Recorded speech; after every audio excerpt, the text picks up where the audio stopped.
recognition niya sa kanya lang na procurements mag-a-apply. Ibig sabihin, yung suspended bidder or entity, hindi siya pwedeng mag-participate sa mga procurement activities for, let's say, 1 year sa DepEd Division of Camarines Sur. Pero, pwede siya mag-participate sa mga schools. Ano yun, yung mga IUs, implementing units, or autonomous schools. Kasi iba naman ibang it is considered as a separate procuring entity. Pwede rin siya mag-participate sa mga procurement ng, let's say, Division of Albay, Division of Sorsogon.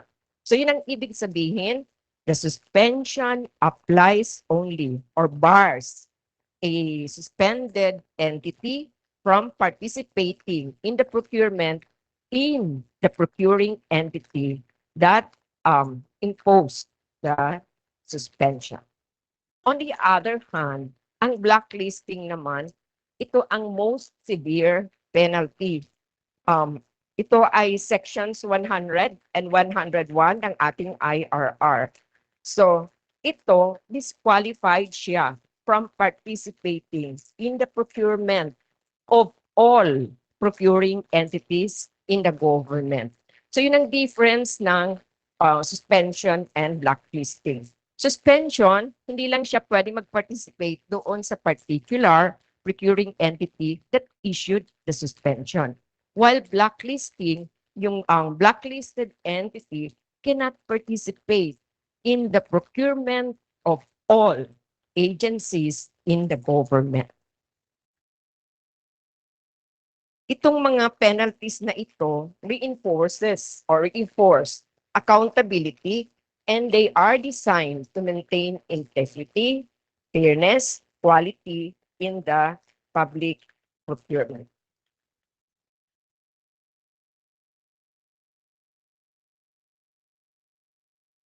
So, yung hope pwede mag-impose ng penalty of suspension. Pag first offense pa lang, 1 year ang kanyang prohibition. Pag second offense, 2 years prohibition. So, ibig sabihin nito, disqualified ang procuring entity to participate in the procurement opportunities within the agency for a full year or 2 years. So, itong suspension, medyo severe na siya kasi second offense na. So, hindi siya pwede mag-participate for 2 years. However, pwede siya mag-participate doon sa procurement ng ibang procuring entities. Kasi nga, suspension pala. Yung escalation na, nag-second offense na, graduated penalties yon based on repeat violations. So, kailangan ma-deter sila sa pag in misconduct, habitual misconduct or habitual violation of the provisions. So yung mga imposition ng penalty, hindi siya automatic, meron siyang process. Okay. Palagi naman nating sinasabi, hindi naman siya automatic mag-issue ng suspension order. So, may process yan, may proper proceedings, at saka binibigyan ng opportunity yung concerned entity to explain or defend itself. Pag na-impose na yung suspension, doon nga lang siya sa procuring entity. Ano-ano ang mga offenses na pwedeng ma-impose ng suspension ang isang private entity? First, during procurement. Ito yung bagong offense, causing unjustified delay in the procurement process without justifiable cause. Halimbawa, yung isang bidder fails to submit required documents on time, sinasadya niyang mag-slow down ang kanyang compliance, kaya yung prescribed timelines ng procuring entity ay nasasabotage. So, hindi na siya nagko-comply doon sa prescribed timelines. Yung second, refusal to clarify or validate bid submissions in writing during post-qualification. So minsan, may mga dapat na isubmit. Di ba siya na ang lowest calculated bid, most economically advantageous bid. Para maging responsive siya, kailangan pa niyang mag-submit ng documents. So, kahit siya na ang mid LCB, MAV, hindi siya nag-submit ng mga required documents, pwede pa rin siyang ma-impose ng suspension. So, yung post-qualification stage allows the BAC to verify yung truthfulness, completeness ng bidder's document. Pag in-ignore niya or refuse to yung requirement na yon, di siyempre may kakas na ng doubt doon sa integrity ng kanyang offer. So, yung next is withdrawing a bid or refusing to accept an award without valid reasons. Nag-undergo na ng process. And then, nung bibigyan na siya ng award, ayaw na niyang tanggapin yung notice of award.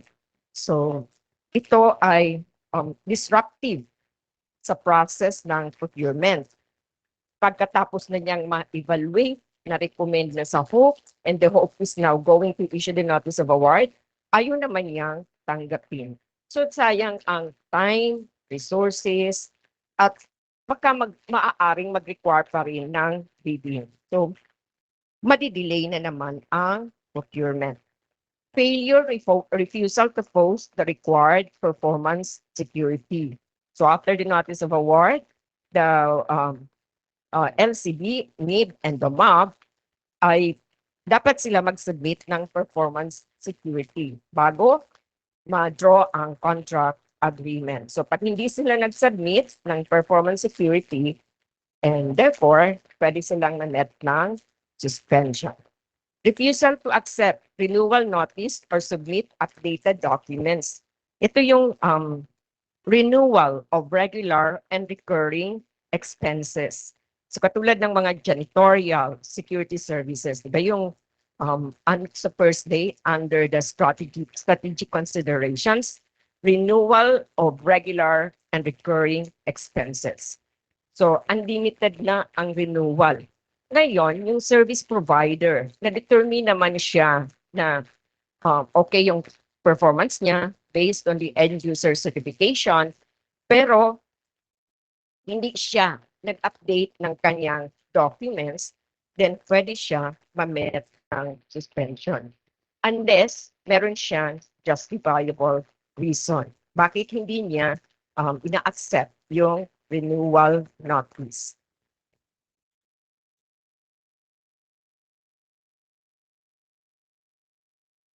Yun during procurement, yung mga actions or offenses na pwedeng ma-impose ng suspension. During contract implementation naman, pwedeng ma-impose ng suspension. Delivering goods with unsatisfactory or inferior in quality compared to the contract specifications. So, poor performance. Pagdating sa consultants, poor performance.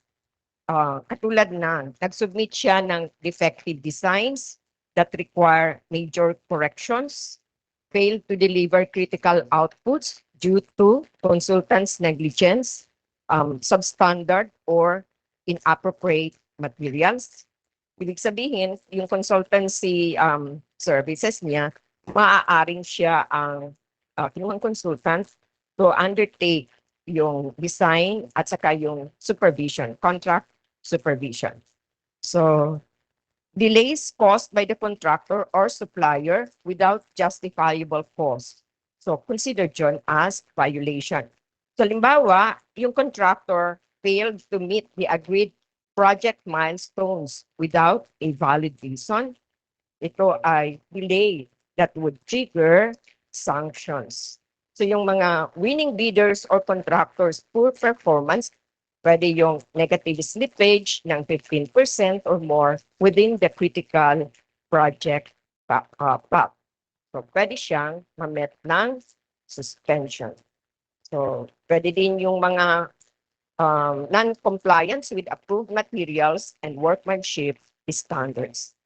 So dito, ini-emphasize yung importance ng responsibility, quality, and compliance throughout sa contract implementation stage para ma-protect yung government resources and ensure the project's success.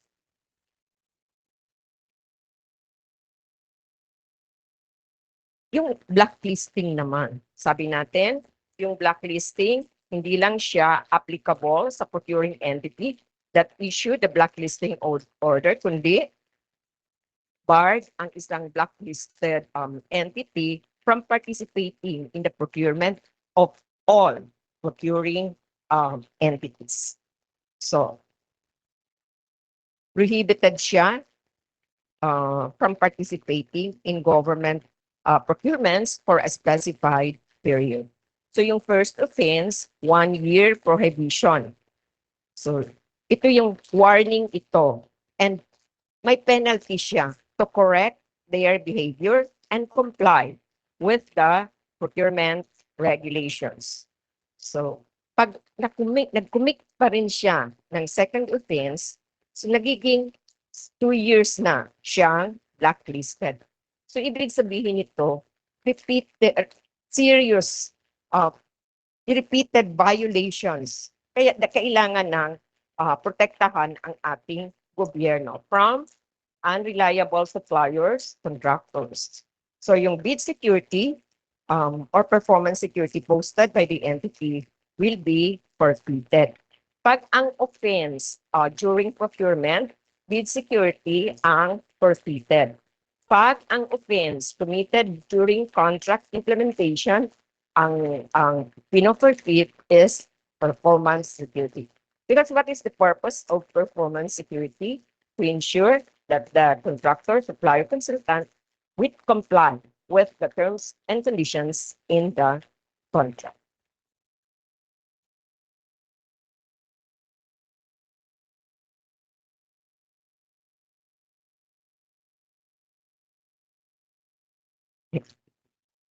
Anong mga offenses ang pwedeng ma-blacklist ang isang entity?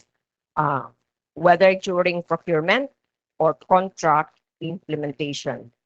Yung gravity ng offenses committed during procurement or contract implementation may lead to blacklisting ng isang private entity. Ang first, commission of 3 or more acts that individually warrant suspension under Section 99. Serious violation na yon. 3 times na siyang suspended.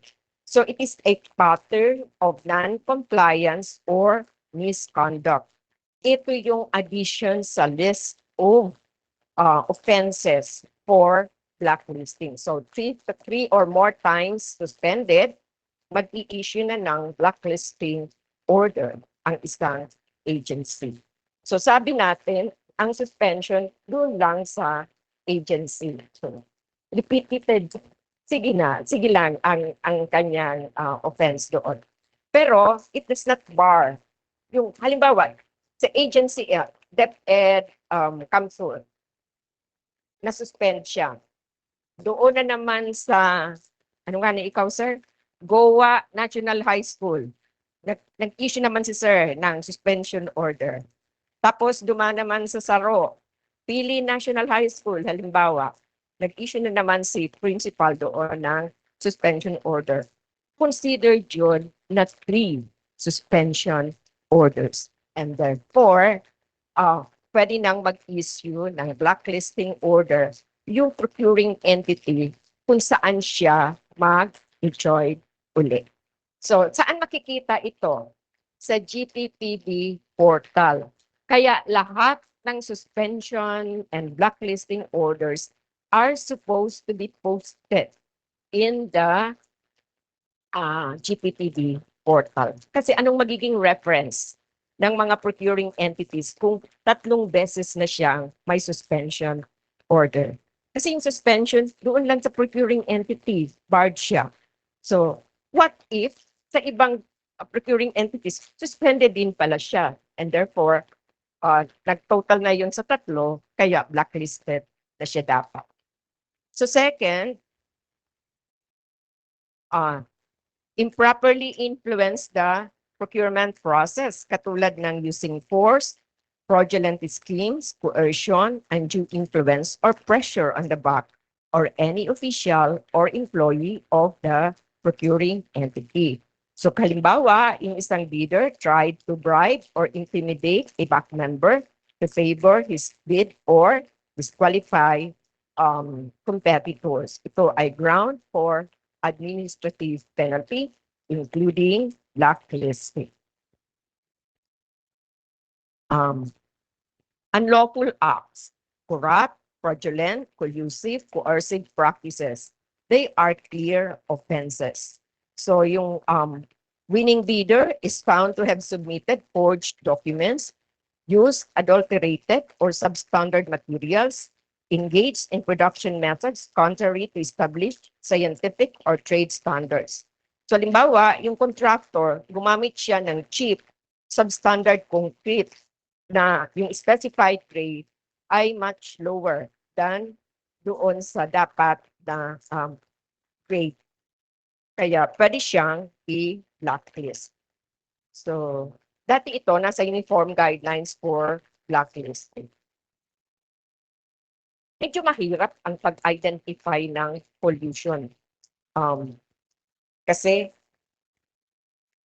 hindi ka naman present nung nag-uusap-usap yung mga suppliers, yung mga contractors. Pero meron din namang mga paraan, direct observation o kaya mga circumstances surrounding the bidding process.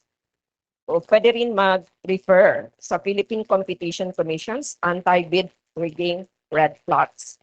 Yun kasi, meron na doon mga practical indicators kung ano ang pollution. Katulad ng ang mga bidders, nagsasubmit sila ng identical bids or nagro-rotate lang sila. Ikaw munang bidder A, ngayon, ako naman doon sa isang project, bidder B, and then bidder C. So nag-a-award, self-award sila ng mga procurement. So itong lahat ng offenses na ito can lead to blacklisting. And the financial securities posted by the agency ay pwedeng i-forfeit. Or shall nga, hindi lang pwede, but shall be forfeited. Itong forfeiture acts, hindi lang yun penalty, kundi safeguard ito ng government to recover losses or damages caused by the wrongful act. So anong mga offenses ang pwedeng ma-impose ng blacklisting? So during procurement, itong mga practices na ito directly compromise the integrity of competitive bidding and the procurement proceedings. So collusion or overbidding. 2 or more bidders intentionally submit bids knowing na yung isa ay unrealistically high. Masyado siyang mataas para ma-ensure na yung contract goes to the pre-arranged lowest bidder. Itong tactic na ito creates a false appearance of competition and undermines fairness. So what is malicious submission? Ang tawag dito ay phantom competition.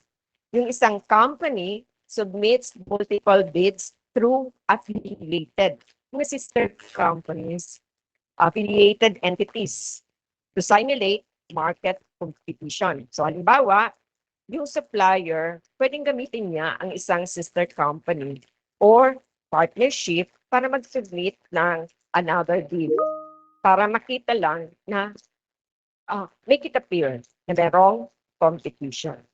So yung bid suppression, ito ay nangyayari kung ang bidders agree to refrain from bidding or withdraw submitted bids to benefit a favored supplier. Itong mga anti-competitive arrangements, ito yung mga clearest signs ng bid rigging. So yung failure to disclose relationships with key procurement actors. So hindi niyan din-disclose na siya pala ay related sa BAC, sa HOPE, sa members ng BAC, sa PWG, sa end user. So yung mga prohibited third civil degree by affinity or consanguinity. So hindi niya yun din-disclose. So false, non-disclosure of relationship. False beneficial ownership. Ang sinubmit niya, alam naman, binify na ito who is a beneficial owner. Siya yung controls a corporation or a cooperative. Siya ang beneficial owner. Kasi yung beneficial ownership is applicable to a corporation or a cooperative. So yung beneficial owner, siya ang decision maker. May majority stock siya. Like at least 20% ng stocks ay owned niya. And therefore, may say siya sa policy making. So, pag hindi ito dinisclose doon sa certification ba yun? Kasi kailangan na ngayon mag-submit ng beneficial ownership pag isang corporation or cooperative ang sasali sa procurement. So, pag ibang pangalan ang binigay niya, nasususog na nakikita pa rin siya in some other ways. So meron ngang nag-divest siya sa kanyang malaking construction firm. Pero nakita pa rin na yung construction firm na yon ay nag-remit sa kanya ng about 800 million pesos. So, effectively, siya ang beneficial owner ng construction firm na allegedly na divest na siya kasi tumakbo siya para sa elective position. So,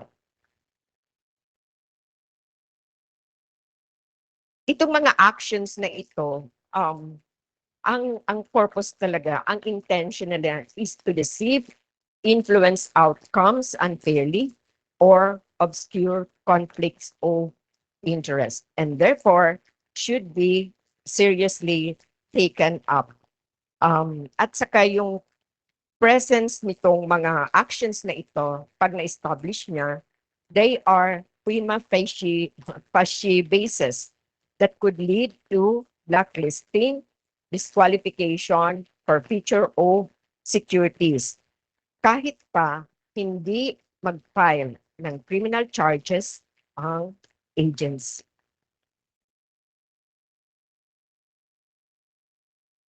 So, anong offenses naman ang pwedeng ma-impose ng blacklisting during procurement? Kanina yung ibang cases yon. Pero ngayon, may additional pa tayo. Instances or offenses na pwedeng ma-meet ng blacklisting. Use the name of another person or entity to participate in procurement activity. It is a deceptive act that misrepresents the identity of the bidder. Ginagawa ito to avoid may mga prior sanctions, blacklisting, or to manipulate the eligibility requirements. So, limbawa, yung isang company use a related entity or a dummy company to gain a fresh record or circumvent yung restrictions. Yung pag-submit ng false or falsified eligibility documents or bid information. Yung concealment ng critical data that may affect eligibility evaluation. Katulad na inalter yung business license, forge yung tax clearance, hiding conflicts of interest, incomplete list of ongoing contracts. Yung kasing ongoing contracts, lalo na sa infra, it is a determining factor doon sa computation ng net financial contracting capacity. Kasi malaki ang effect ng cost of the ongoing projects in the computation of the NFCC. Alam naman natin sa infra, kailangan yung NFCC ay at least equal to the approved budget for the contract. Unlike the goods, pwede siyang augment or i-support ng letter of credit na at least 10% of the EBC. Pero sa infra, stricto talaga. Kaya itong list of ongoing projects, pag hindi niya nilista lahat, malaki ang effect nito. And the contractor may be met with blacklisting. Itong mga misrepresentations na ito ay kapag na-prove would materially affect procurement decision. Kaya ito ay nagiging grounds for blacklisting. So yung mga unauthorized access to the contents of submitted bids prior to the official opening. Ito definitely, meron itong connived insider. Kasi paano naman magkaka-access ang private entity unless meron siyang special powers na nakita niya yung mga contents ng mga submitted bids prior to official opening. So ito compromises confidentiality and would give unfair advantage to that particular bidder. So nangyayari ito through collusion with insider or unauthorized tampering kung electronic submission ng bids. So, any documented unsolicited attempt to influence the outcome of the bidding, whether offering bribes, pressuring back members, attempting to manipulate evaluation, bad faith yan and is punishable by blacklisting. So itong mga, kahit yung influence na yun, kahit hindi siya nag-succeed, mere attempt, if document, is already a ground for blacklisting. So ano pa?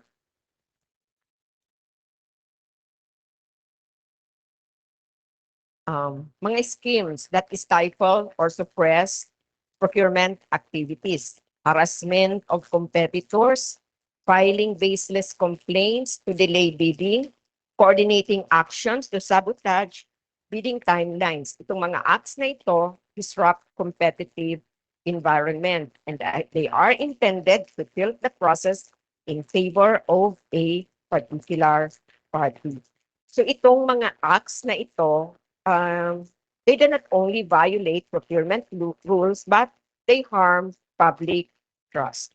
So pag na-establish, kailangan nang i-blacklist, forfeit the bid or performance security or bid security kasi during procurement ito.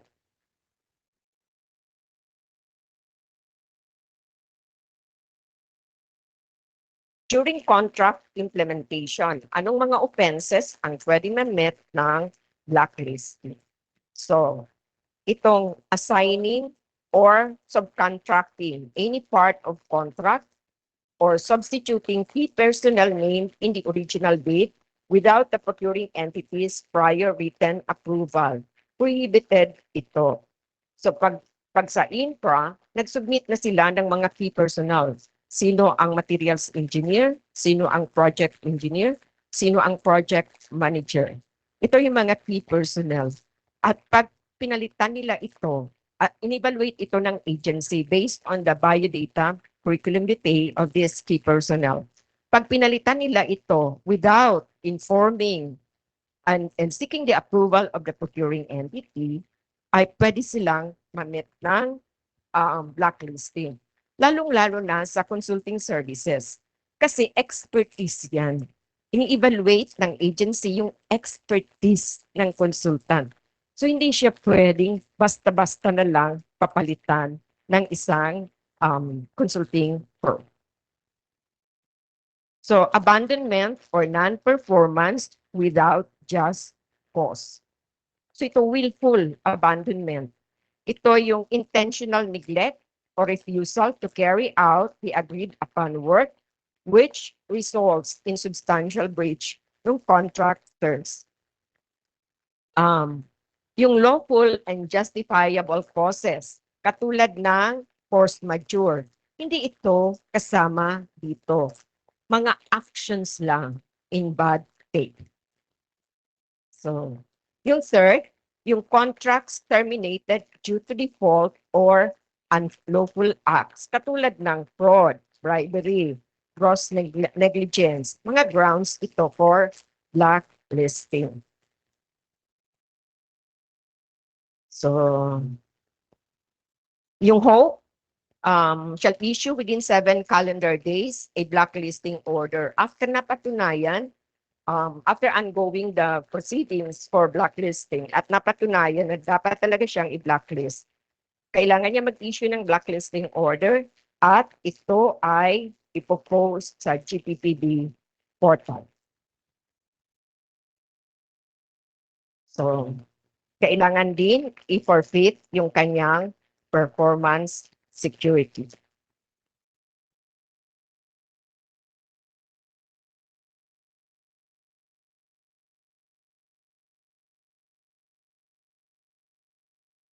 Dati, sa 9184, walang perpetual disqualification.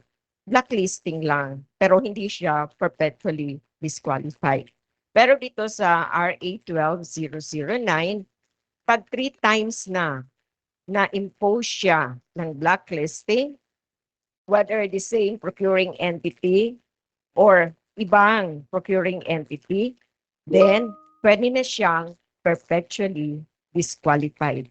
So hindi na siya talaga pwede mag-transact ng business with the government. So yung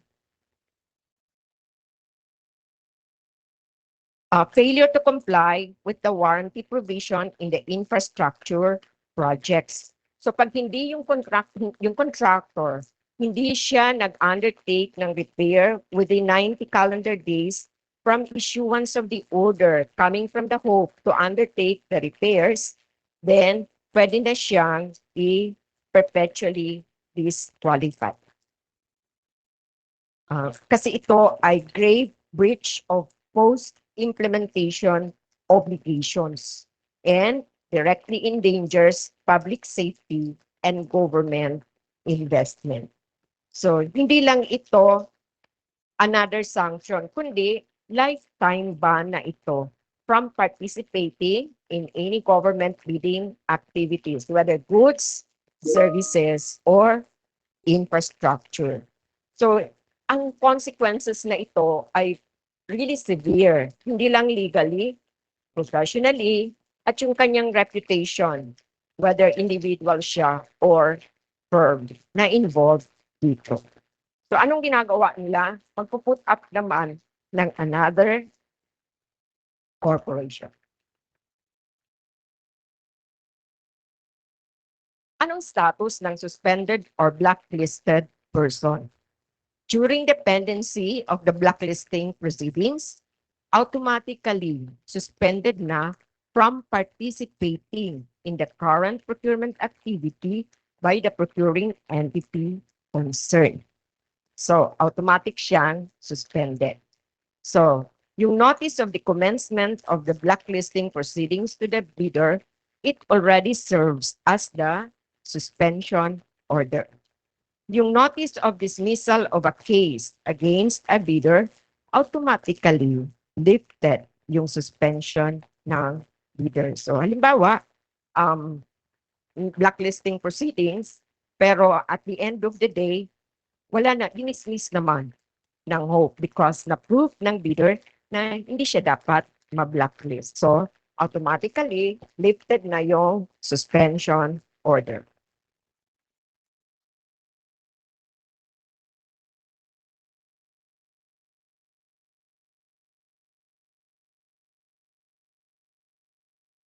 Yeah. Anong status ng suspended or blacklisted person? Yung general rule, yung bidder na is merely suspended, hindi pa siya blacklisted, pwede pa siyang mag-participate sa other procurement opportunities with the procuring entity that have not issued the suspension. So yung suspension applies only to the entity that initiated the proceeding. So may blacklisting, hindi pa naman nag-issue ng blacklisting order, so ang status niya, suspended pa lang siya. And suspension only applies to the procuring entity that initiated the blacklisting proceedings. So pwede pa siya mag-participate sa other procuring entities.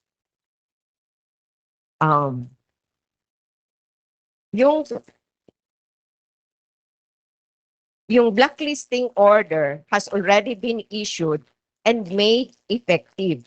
Yung erring bidder is not yet barred from participating in procurement processes across all government agencies unless yung blacklisting order becomes effective. So, anong distinction natin between a bidder's eligibility before and after the issuance of a blacklisting order? Kung yung blacklisting order is issued prior to the issuance of the notice of award, kahit pa yung bidder nag-submit siya ng bid and was considered for the award, yung bidder na yon shall be disqualified from receiving the award. And the contract shall be given or granted to the next eligible bidder. So yung timing ng blacklisting order is crucial kung ano ang magiging status, qualification status ng isang bidder. Yung issuance ng suspension or blacklisting order does not affect contracts that have already been awarded prior to the imposition of the penalty. So continue pa rin siya kasi naka-ongoing na yung kanyang project. Pero yung offense that caused the suspension or blacklisting must not be related to the previously awarded contract. Kung related yon, definitely hindi na niya pwede yon ipagpatuloy. So halimbawa, yung notice of award was signed ano ba ngayon? April 6, 2026. Yung blacklisting order was dated May 6, 2026. So yung blacklisted supplier, pwede siya mag-continue if the offense committed hindi connected to the current contract with the procuring entity. Pero kung connected siya, hindi na siya pwede mag-implement ng project na yun. So yung rule ng overlapping penalties, in the event that a new penalty of suspension or blacklisting is imposed, while another suspension or blacklisting penalty is still in effect, yung earlier penalty is considered automatically terminated and subsumed into the newer one. Hindi naman pwedeng may previous na siya nasa proceedings. Tapos meron na namang isa, subsumed na yon doon sa pinakabago. So para hindi yung multiple overlapping ng sanctions, baka nasobrahan naman yung sanctions. So kailangan matrack ng mga procuring entities, ma-monitor yung status ng mga participating bidders, at mag-coordinate sa GPTD blacklist database para yung mga pag-decide sa pag-award at saka eligibility ay tama sa batas.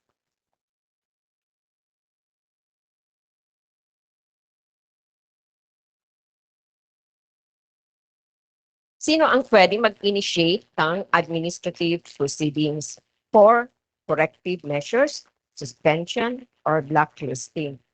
Hindi lang galing sa complaints or external sources.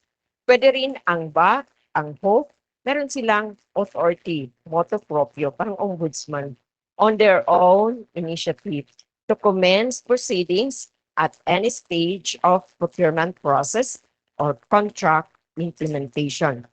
Kapag nakita nila merong prima facie determination na yung bidder or prospective bidder ay nag-commit siya ng mga offenses, naging grounds na earlier discussed natin, that would uh, that can be met with suspension or blacklisting.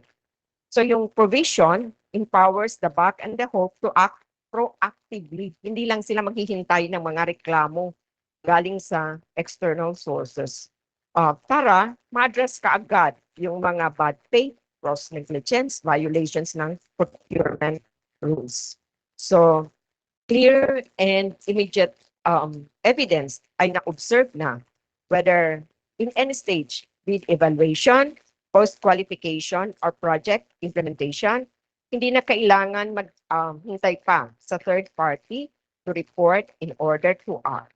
Para yung mga potential risks ay ma-avoid at ma-protect yung government resources.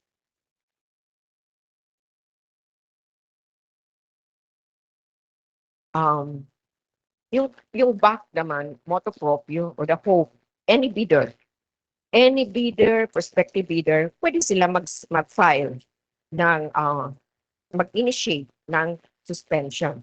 So, halimbawa, ang isang bidder becomes aware na yung isang competitor, repeated violator talaga siya.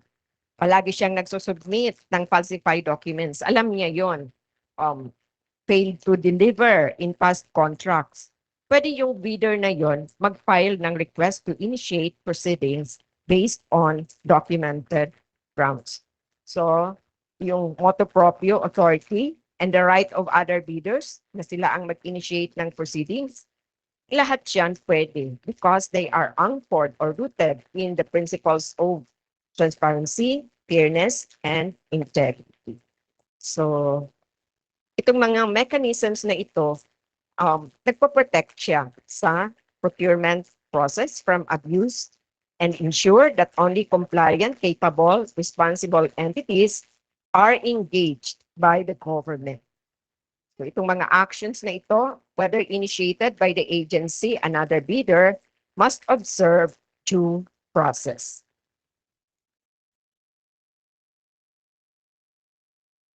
So anong mga procedure natin sa suspension or blacklisting? Sabi natin, hindi automatic ang pag-impose ng suspension or blacklisting. Kailangan mag-undergo siya ng procedure. So halimbawa,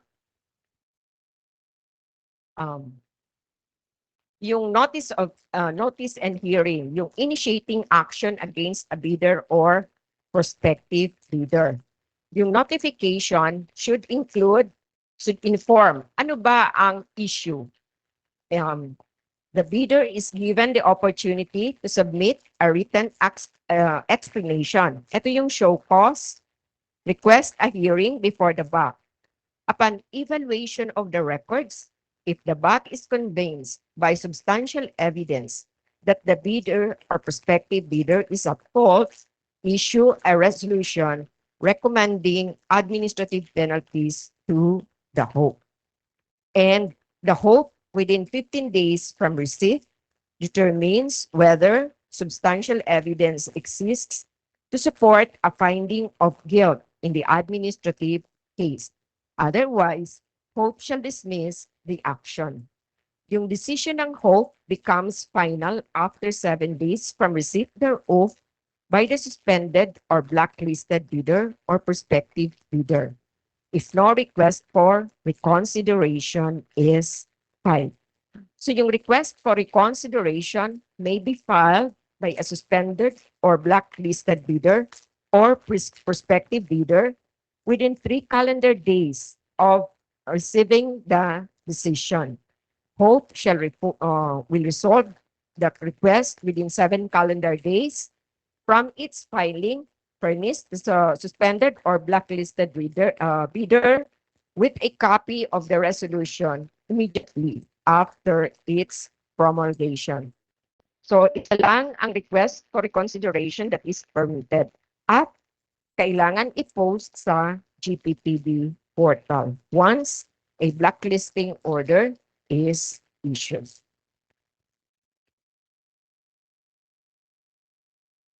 So dito, mas proactive ang ba compared doon sa dating rule sa 9184.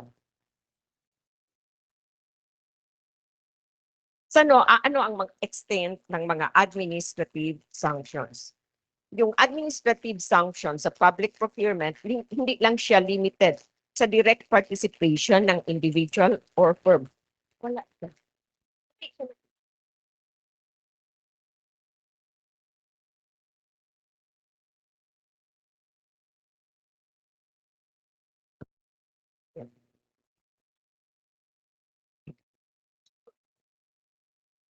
Extended din ang sanction sa associated entities that would potentially serve as channels for circumvention. So, ini-ensure nito na yung suspended or blacklisted parties do not regain access to government contracts through mga proxy entities or hidden ownership structures. So yung penalties of suspension and blacklisting shall also be applied to any entity in which the suspended or blacklisted person holds a controlling interest. So pag sinabi nating controlling interest, power to influence or direct decisions of a company or organization. So itong mga ownership na meron siyang significant voting rights or voting shares or other formal or informal arrangements. So yung mga disqualified individuals, hindi sila pwede to continuously operate behind newly registered or separate legal entities na sila rin ang may control. So yung sanction extends also to the beneficial owner of the suspended or blacklisted person. So maaaring ang beneficial owner, marami siyang beneficial owner siya in many corporations. So para dito, kinukonceal niya yung ownership.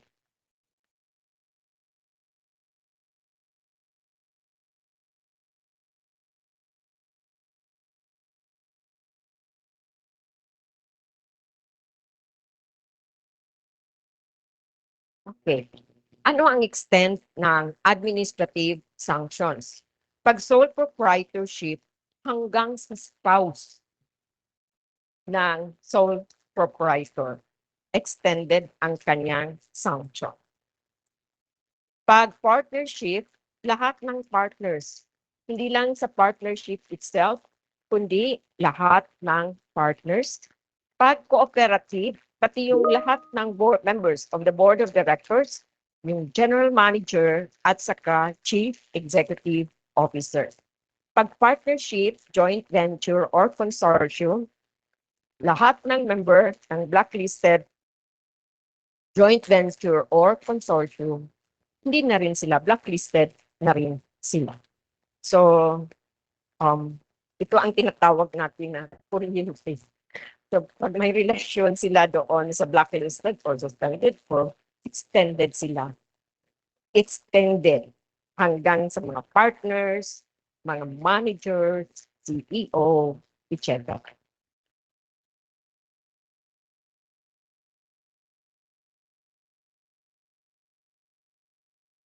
Pag mga corporations, pati yung relatives up to third civil degree of consanguinity or affinity, yung kanilang mga assignees holding at least 20% of the shares therein. So pati mga relatives pala ng isang blacklisted na corporation. So chairperson and president shall be blacklisted as determined to hold same controlling interest in a previously blacklisted corporation. So, mga corporation sila na part also ng blacklisted corporation. So, kahit dito yung sinasabi nating piercing the veil of corporate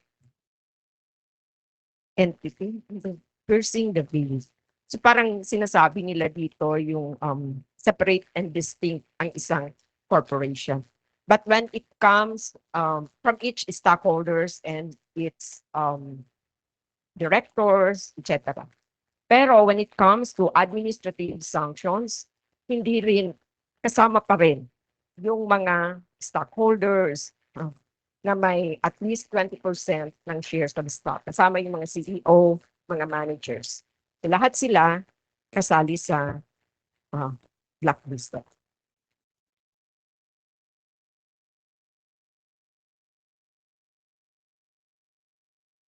So, yung bid securing declaration, it is an undertaking. Meron tayong form yan, naka-attach doon sa Philippine Bidding Documents first edition under 12009.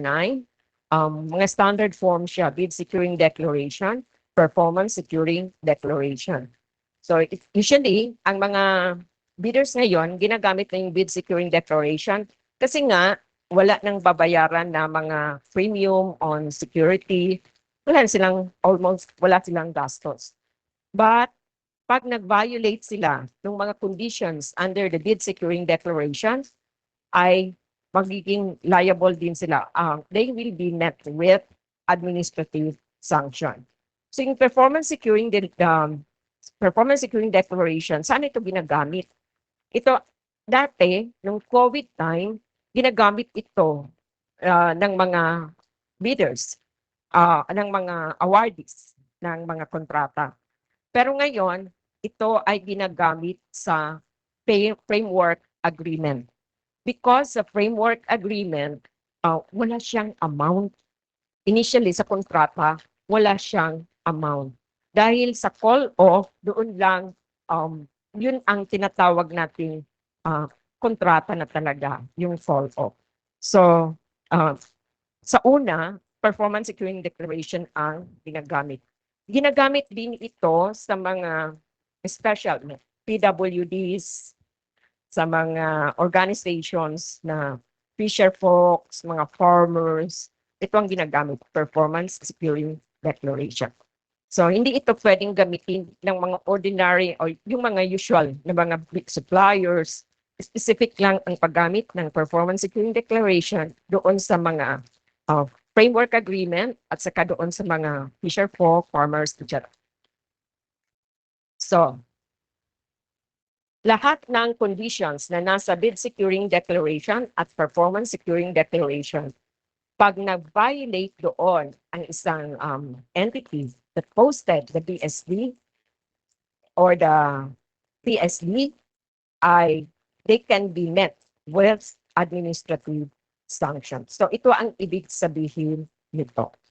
So, however, pwede na mag-request ng reconsideration sa HOPE within 3 calendar days upon receipt of the blacklisting or suspension order. Nalit-check mo tayo. So, madali na siguro. 100 ba? Okay. Company ABC Builders was blacklisted from participating in government procurement. Records show that Mr. Santos owns 70% of ABC Builders.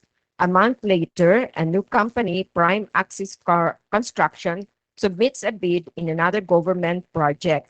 The Securities and Exchange Commission records show that Mr. Santos also owns 65% of Prime Axis Construction.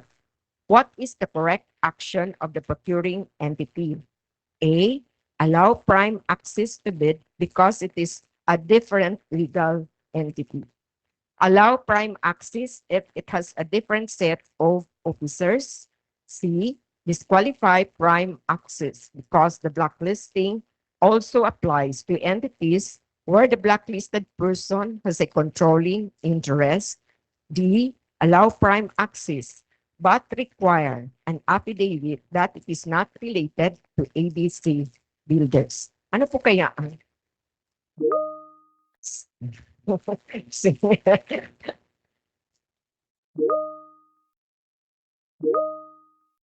piercing the veil of corporate entity? So, siya din, may majority. Majority shareholder din siya. So, disqualify Prime Access because yung blacklisting also applies to entities where the blacklisted person has a controlling interest. Dito naman tayo sa inyo. Ano ang administrative liabilities ng mga public officers? So yung accountability, malaki ang role nito in ensuring compliance with the provisions ng ating law. So yung administrative sanctions, ito ang tool to address violations committed during procurement and contract execution. So, tingnan natin ano ang mga liabilities ng public officers.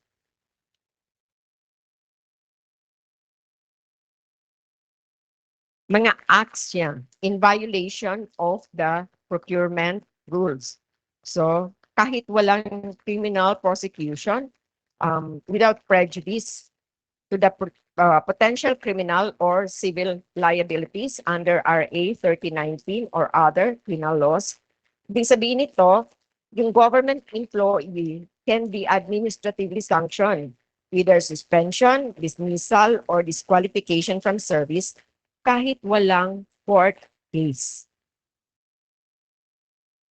Oo, kasi administrative proceedings.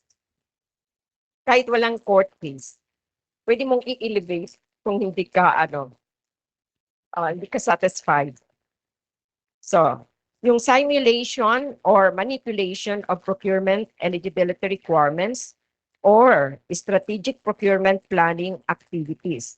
So, halimbawa, pinag-fabricate yung market scoping. Pinakita nila na nag-conduct sila ng market scoping, when in fact, hindi naman. Yung in-attach nila, di ba in-explain sa inyo yung what is market scoping? Determining the market landscape, mga suppliers, ano ang timelines, ang deliverables, anong available sa kanila. So, may mga activities na dapat gawin. Chinek-check, naglagay naman sila ng attachments. Yun pala, hindi naman nila ginawa. So, falsifying market scoping. Yung pag-conduct ng eligibility screening just to justify awarding the contract, pero pre-selected na pala yung supplier. So simulation ng compliance, it is a violation of the law. So dito ngayon bago, the law now includes catch-all provision, any act or omission intentionally meant to bypass mandatory provisions ng RA 12009 is also an offense. So, broad range of misconduct. So, ano-anong mga ito? Natakot na lugod ngayon ako. Hindi na ngayon ako mag-resign na ako sa back. Kadapul pala ngayon kang sa kuyang liability. Pag hindi naman natin ginawa itong mga offenses na ito, mga actions na ito, dahil man kitang isa-sanction. So, public officer who opens a sealed bid before the appointed date or shares its contents with anyone. Sinasabi niya, itong isang bidder na ito, siya ang may lowest price.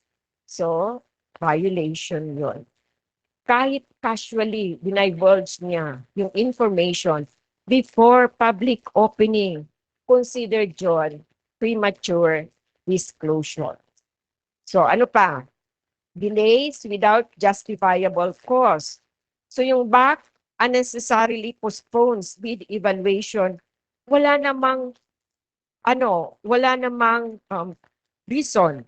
Basta abo ko. So, unless there is a valid reason, like kung may protest or may natural calamity, so hindi pwede i-delay ang proceedings. Halimbawa, yung supervisor, sinabihan niya yung back member, make sure na yung isang bidder na favorite niya, siya dapat ang manalo. That constitutes undue influence. So kahit pa hindi sumunod yung back member, pero inallow niya to be influenced or pressured by others, yun ay offense na. So, splitting of contracts, typical violation na ito. Halimbawa, 1 million procurement project. Isa lang siyang procurement project. Sineparate niya into 200,000 para direct acquisition ang gamitin. So that is splitting. So, pero matagal na natin yang sinasabi, huwag kaagad tayo magko-conclude ng splitting. Halimbawa, ang project ay 2 million. Dalawa, 2 lots. 1 million ang each lot, ang ADC ng each lot. Nag-conduct sila ng small value procurement. National government agency siya. It is not splitting. Maybe dahil sa geography, yung dideliveran ng mga items medyo malayo. So, or maaaring ang lot niya ay by district para ease of delivery. So, for as long as hindi exceeded yung mga thresholds at nakalat siya, it is not considered splitting. So, dalawa lang naman ang klase ng splitting. Deliberately ina-avoid ng procuring entity any of the provisions of RA 12009. At yung isa pa, deliberately ina-avoid yung review by higher authorities. So halimbawa, ang approving authority ng ating SBS ay 20 million sa mga contracts. So merong 50 million project siya. So anong ginawa niya? Dalawang 20 million at isang 10 million to avoid review by higher authorities. So yun ay splitting. So dalawa lang ang tatandaan natin, deliberate chopping the procurement project into several in order to avoid any of the provisions, any of the thresholds of RA 12009 and avoid review by higher authorities. So we have to be very careful doon sa ating mga approving authorities. Magkano ang ceiling?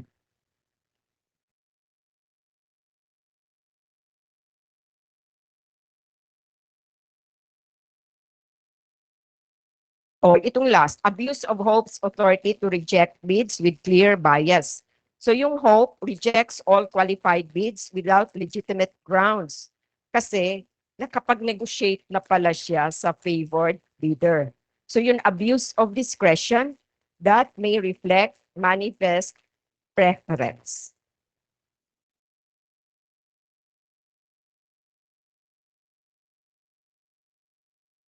So criminal cases filed before the effectivity of RA 12009 and its IRR, ang mag-govern pa rin yung laws in force at the time the offense was committed. So,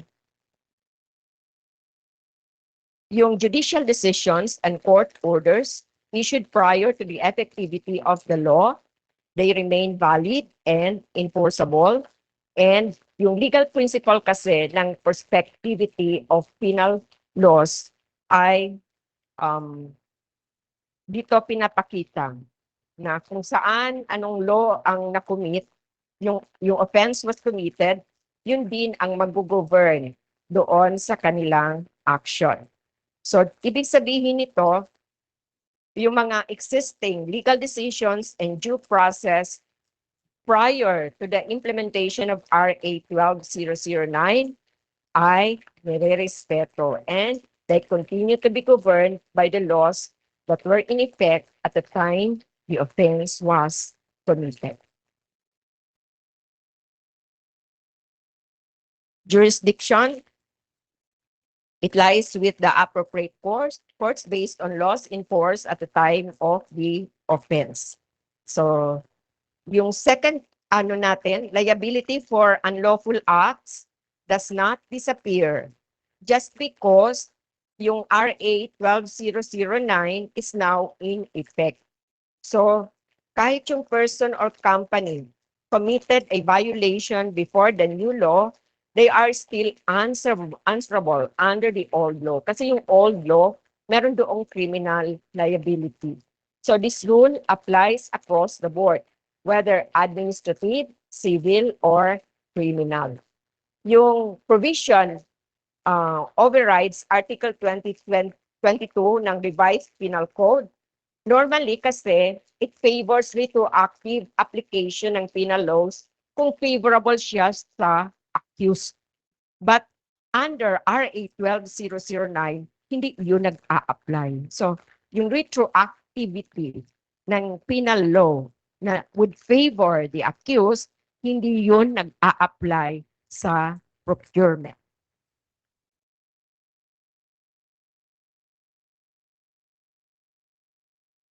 Preventive suspension, yung agency may preventively suspend any member ng BAC PWG Secretariat kung merong strong reason or prima facie evidence na yung official na yon ay nakakommit ng offense na chargeable under Rule 20 ng 12009 or dishonesty as defined by civil service law. So hindi pa naman ito penalty.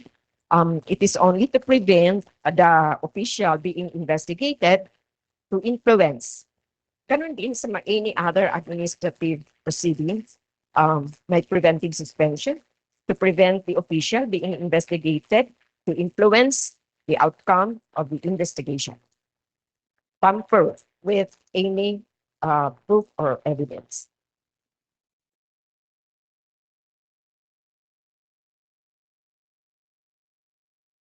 Pag lifting ng suspension and removal of administrative disabilities. So, it's sa mga public officer, pag preventively suspended while undergoing an administrative investigation, the suspension may be lifted under certain conditions. Yung isa, automatic reinstatement if no final decision is made within 90 days and the person involved is a non-presidential appointee. So, automatic ang reinstatement kung wala namang decision. However, kung siya naman ang cause ng delay, hindi naman siya nag-a-attend ng hearing, hindi siya nagsasubmit ng documents, kaya hindi nakakapag-decide yung hearing body, yung hope, halimbawa, then it will not be counted na 90-day period. So yung removal or commutation ng mga administrative penalties katulad ng suspension, dismissal, pwede lang gawin ito ng President of the Philippines under meritorious cases and based on the recommendation of the Civil Service Commissions. So ito ang balance between holding public officers accountable and protecting them from indefinite preventive suspension without resolution indefinitely suspended. Parang si Deputy Ombudsman Karangan. Inot, suspended siya. Tapos eventually na-dismiss. So, maray nga ni ta, kinurek kang isip. Civil liability in case of conviction. Conviction under RA 3019, similar penal laws, does not only impose criminal penalties, katulad ng imprisonment, disqualification from office. Meron din siyang kaakibat na civil liability, which the court may impose in addition to criminal sanction. So, 3 types ng civil liability that the court may impose based on specific facts of the case. Ang first is restitution. So, nire-require niya yung convicted individual to return or reimburse the damage. Magkano? Court ang magde-decide kung magkano ang damage. Second, forfeiture na involve government recovering any benefit or advantage the person unlawfully acquired, such as commissions, kickbacks, or overpriced payments. So ngayon nga, yung mga sa flood control, di ba? Millions ang binabalik nila. Ang laki ng kanilang mga mga commissions, kickbacks. So, the court may also impose yung both forms, restitution, forfeiture, depende sa kanilang discretion. Yung civil liability is in addition to criminal penalties. Now let's check. A canvass officer is tasked to secure at least 3 quotations for a small value procurement. However, instead of reaching out to multiple suppliers, the officer asks only one supplier to create and submit 3 different quotations under different business names, just to comply with the documentation requirement. Based on RA 12009, what potential liability may the canvass officer face? A. No liability, since at least 3 quotations were technically submitted. B. The officer is allowed to accept any number of quotations if price is reasonable. C.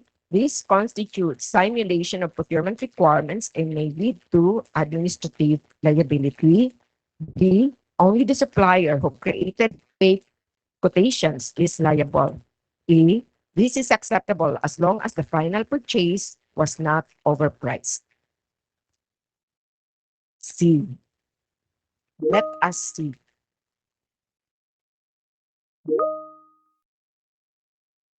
C. Because under the law, simulating procurement requirements such as creating the appearance of compliance by manufacturing fake quotations is considered a serious offense and may lead to administrative liability. So yung, di ba noon, ang isang supplier, meron na siyang mga pang-stamp ng iba-ibang pangalan ng mga iba-ibang supplier. Siya na ang nag-i-stamp doon sa mga requests for quotation. So siguro ngayon, mas malinaw na hindi pwede yung simulated distribution ng RFQs. So legal indemnity assistance and indemnification package. So wag naman kayong madismaya. Meron naman kayong legal assistance. In case filean kayo ng kaso ng any aggrieved parties, tingin nila dapat kayong file ng kaso. So, pwede silang mag-engage kayo back, PWG, Secretariat, pwede mag-engage ng private lawyers or external counsels immediately upon receiving a court notice na meron silang administrative, civil, or criminal action. Mahal na pati ngayon ang acceptance fee. Depende sa nature ng case. At every appearance ng lawyer ninyo, private counsel ninyo, 5,000 per appearance. So, pwede kayong ma-reimburse kung ma-determine na yung decision ay yung inyong ginawa ay in accordance with the procedures na laid out in RA 12009. So, yung corresponding legal fees and costs will be covered through the indemnification package as long as act was done in the lawful performance of their duties. Kahit pa natalo kayo ng bidder, pero lawful pa rin yung performance, wala namang nakita yung court na abuse of discretion or any other misconduct. So, pwedeng ma-reimburse ang inyong legal fees. Pero, maghihintay muna kayo ng court decision. Kasi doon nakasabi na ginawa ninyo regular o lawful ang performance ng inyong duties. So, indemnification package, last na ito, legal assistance, liability insurance, and related protections. Magkakaroon pa ito ng guidelines to be issued by the GPPD. Kina-craft pa yung guidelines nito. So, hindi ito automatic, conditional upon the outcome ng case. yung legal assistance. So, if at the end of the legal proceeding, the person involved is finally adjudged liable for gross negligence, grave misconduct, grave abuse of discretion, yung indemnification, hindi ninyo pwedeng ma-access or it will be denied. So, dapat hindi gross negligence, grave misconduct, grave abuse of discretion ang doon sa decision ng court. Ay, salamat.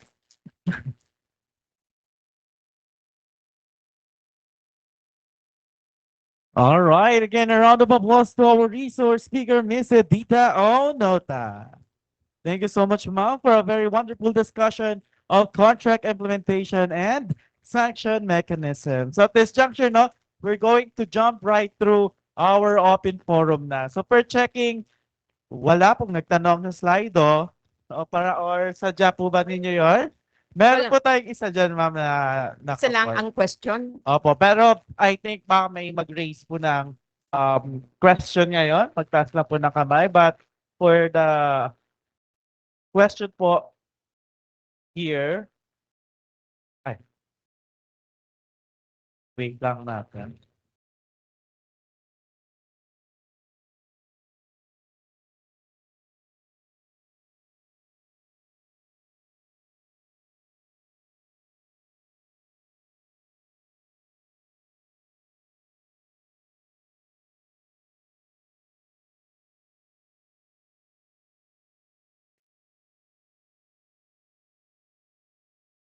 Ito po ang question, ma'am.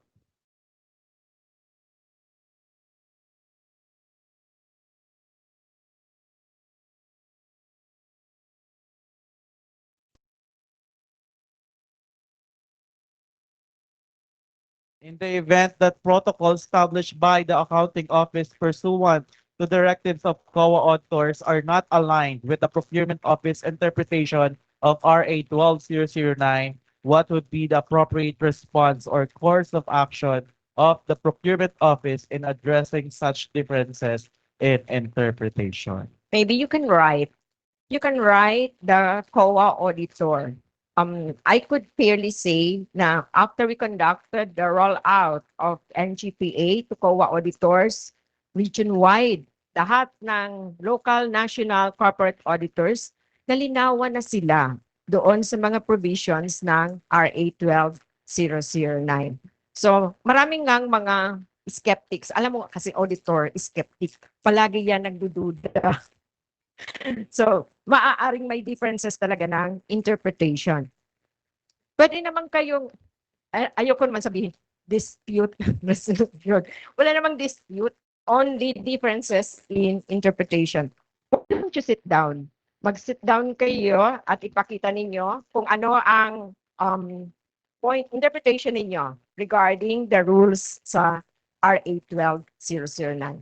Ang pinaka ano dito ay yung payment through petty cash fund. Kasi doon sa COA circular, documentary requirements to 2009-001, 2012, 001 ba yun? Yun ang latest documentary requirements. Sinabi doon na pagbabayaran through petty cash, kailangan may 3 canvas.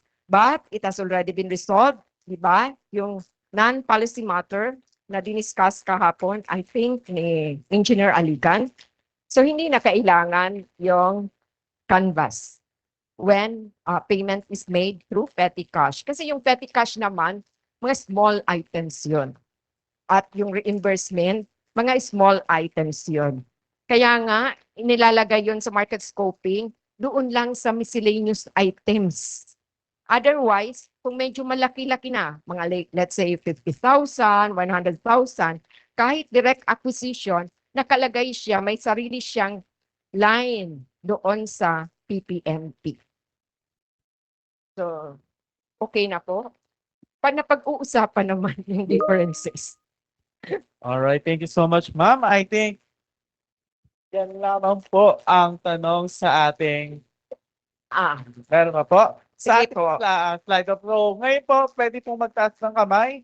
Kung sino po may, yes, sir daw. Sir, good afternoon, ma'am. Uh, the school opening coincides with the typhoon season. Ito. So, say for example, pasukan na. So, pumasok si typhoon. Halimbawa, Typhoon Crispin. Number 3, pag nawasak yung mga classroom and mga ceilings, so walang kuryente. So, but of course, the school must decide to have an immediate repair sa classroom. So under repair, we are allowed to have 50,000 pesos for every classroom. So we decided to procure through direct acquisition and of course, a mode of payment, reimbursement. Okay? Is it really allowed to, say for example, dalawang classroom yun, amounting to 100,000, na magko-contribute na lang yung mga principal, teachers para matipon yung 100,000 para lang ma-repair immediately kasi kailangan ng bata. Pwede po ba 'yon? Nagawin ng school. O walang kuryente, hindi makakapag-back action, hindi makakapag but there is an immediate need to repair the classroom Nasa, destroyed by typhoon. hindi ko po ma-decide, nasa sa inyo pong pag-uusap. But when it comes to procurement provision law, pwede po kayong mag-undertake ng repair under direct acquisition. Kasi hindi naman kailangan niya ng canvas para madali kayong makapag-procure ng mga materials na i-undertake, na gagamitin nyo para sa repair ng inyong mga nasirang classroom. Pero as to sino ang unang gagastos, nasa sa inyo po yan na diskarte. Dahil hindi na siya covered po ng ating procurement law. Yeah. But reimbursement is allowed, especially as justified, dahil nga kailangan repair kaagad yung mga nasirang classroom. So even it is more than 10,000 pesos. Opo, kasi justified siya by the circumstances. Opo. Thank you very much, ma'am. All right, anyone po? Ayun, meron po dito sa gilid. Ma'am Edith, Opo. doon po ma'am sa request for extension, di ba yung mga bidder natin, pag hindi sila makaka-deliver for meritorious cases, request for extension. And doon sa ating libro, pwede silang mabigyan but hindi lalampas doon sa original. So up to how many times sila pwedeng mag-request for extension? Isa lang po. Pwede naman. Pwede naman po, alimbawa, in-extend niyo 30 days ang original period. Nag-request sila ng extension for 15 days. Pero after 15 days, na-realize nila, hindi pa pala makakapag-deliver. So they are still given another 15 days. Basta yung total po ng extension should not exceed the original delivery period. Pero lahat po yan naka-document. Bakit una, nag-request siya ng 15 days? And then na-realize niya, may mga circumstances siguro na dumating at hindi pa pala niya kaya sa 15-day period. So pwede pa siyang mag-request. Basta maximum, yung total na extension should not exceed the original contract period. Lahat po yan dapat documented at may justification. Sige po. So dapat pala original lang. And another thing pala ma'am, since meron na tayo ngayong mga OPC, yung one-person corporation, and very young din ang law na merong OPC, paano siya ititreat? Katulad ba siya doon sa sa parang sole proprietor or One-person corporation, registered po siya sa Securities and Exchange Commission. yes po, oo. Pero One-person corporation. pero one person. Kaya tinitingnan ko base doon sa kung sole proprietor siya. Kasi bago din kasi yung batas ng yung new corporation code. So paano kaya kako siya ititreat dito? Parang Ano po, pag one-person corporation siya at registered siya sa SEC, is treated as a corporation. Kasi depende po sa registration niya. Yung sole proprietorship, naka-register siya sa DTI. So, yung corporation sa SEC. Cooperative sa CDA. Any Alright. more po? Any more po? May question pa po tayo? Going one? One? Ayun, may pahabol.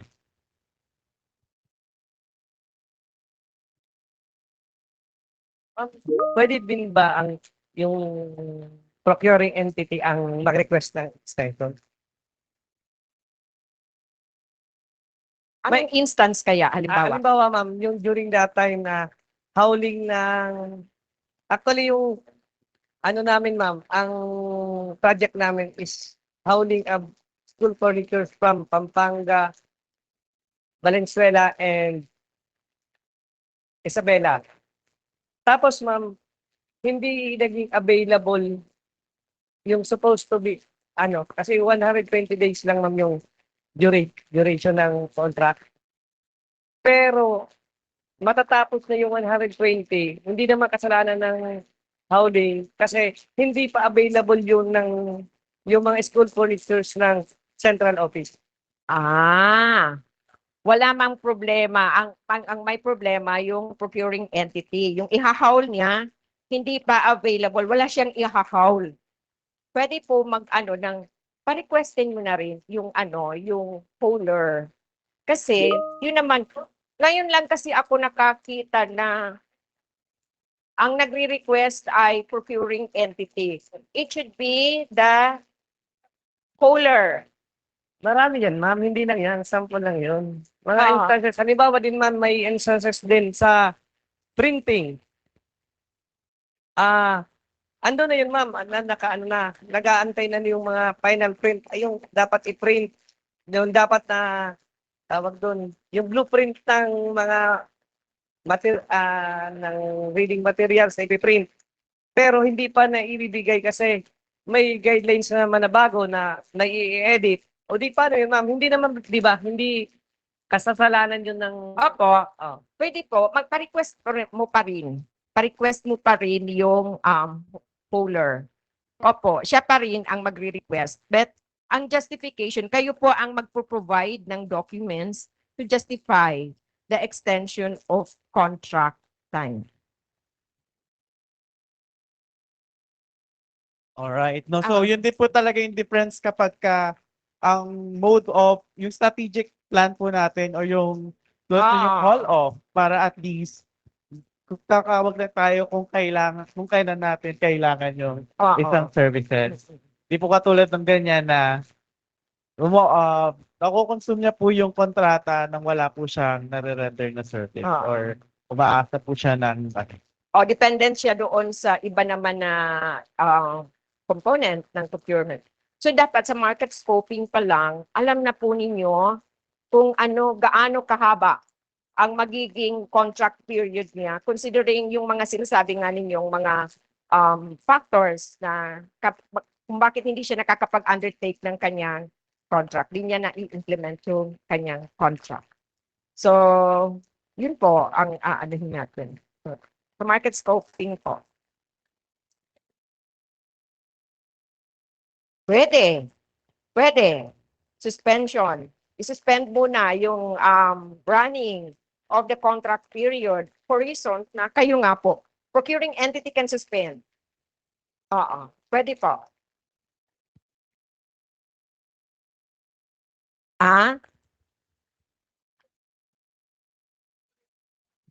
Subject ba? Yung na-consume niya na yung 120 days. Kaya nga po dapat yung suspension prior to the expiry of the original contract period. Kasi ma'am, tulad ng scenario, kasi tunay na nangyari, wala din sa amin kasi ma'am update yung central office kung kailan magiging available yun eh. Anytime, palagi anytime pwedeng lang nang pumunta, wala naman ma'am. Yung previous sabi, available. Di, nag-move out yung dalawang wing band. Pagdating doon, wala. Di balik na naman. So, Kawawa kung sakaling, naman. ma'am, na natapos yung contract, tapos nakalimutan gumawa ng suspension or extension, subject po ba yun sa sa LD yung Hindi. client? Hindi. Kasi hindi naman niya kasalanan. Bakit niyo isa-subject sa LD? Wala siyang kasalanan. Factor beyond the control of the service provider. So, hindi po siya subject to LD. Pero kayo po yung mababalikan ng COA. Opo. Kasi kasalanan niyo po yun. Kasi natapos na po yung kontrata eh. So, kailangan po tayong maging maagap nga po doon sa ilalabas po Opo. nating suspension order. Huwag natin hayaan po na mag-lapse na yung contract period. We have to take action before the lapse of the contract period. Basta justified naman po ng circumstances. Wala rin kayong kasalanan because dependent din kayo doon sa i-deliver. All right. So, I think that was the last question for our topic, contract implementation and sanction mechanism. Again, a round of applause to our resource speaker, Ma'am Edita Nota. So, at this juncture, may now start evaluating our resource speaker sa ating program. And aside from that,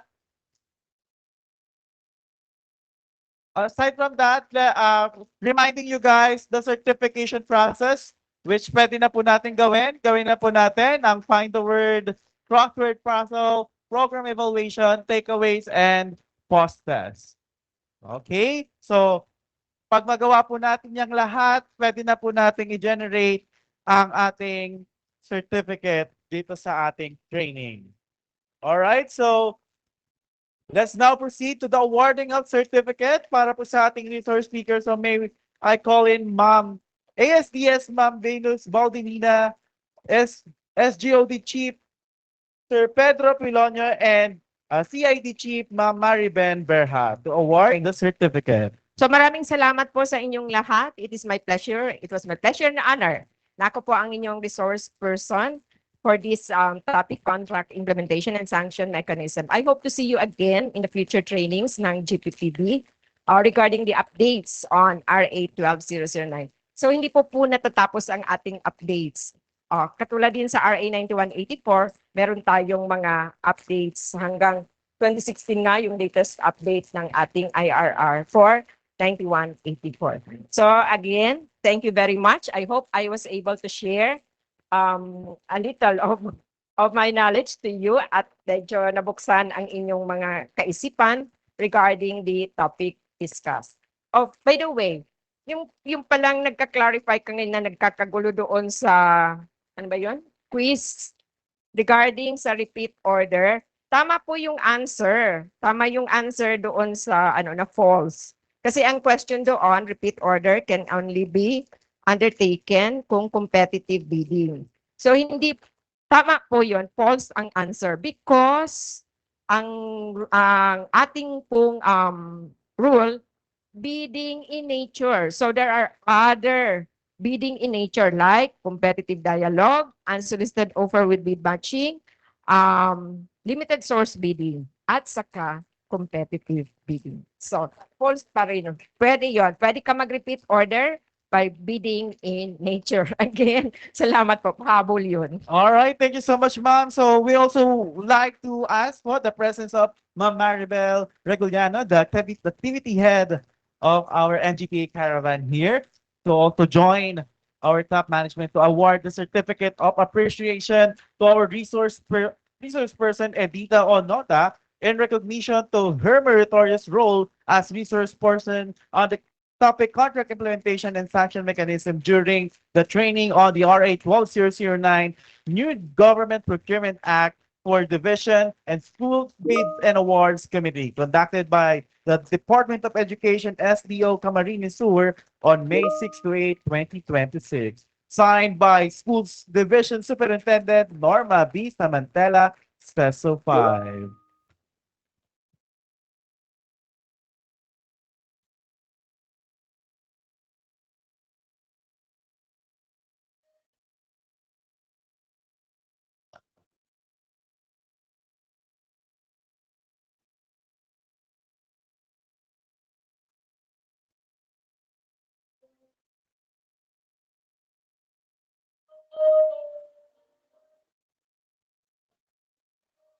Thank you so much. Yan po.